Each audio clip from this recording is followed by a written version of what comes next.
Salary পাইছি 44 টাকা salary, 55 টাকা খরচ। দেখি এখানে এরা কি করতেছে। আসসালামু আলাইকুম রাসেল ভাই, কি আবার কি খায় এভাবে এরকম এই তো করতেছেন? ভাই আঙ্গুর ফল খাইলাম, আপেল খাইলাম, ডিউ খাইলাম, এই তো এখন রুমের দিকে যাবো। সব ফিরে যাক, দেখা হয়নি এখন। স্যালারি পাইছেন নাকি? হ্যাঁ ভাই পাইছি, 2 দিনকার স্যালারি পাইছি। আচ্ছা, দুদিনে কয় টাকা পাইলেন আর কি বাজার করলেন? কয় টাকা পাইলেন, কয় টাকা খরচ করলেন? একটু দর্শকের উদ্দেশ্যে বলেন। আমি আপনার উদ্দেশ্যে 110 টাকা পাইছি, 15 টাকা খরচ।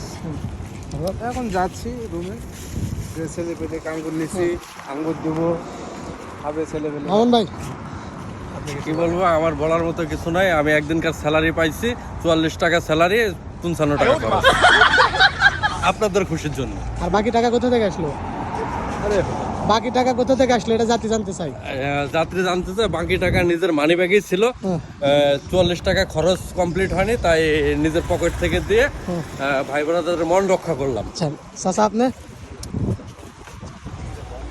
No comments. No comments. Good. দর্শক, আমি প্যারিস মার্কেট ফ্রম কাতার।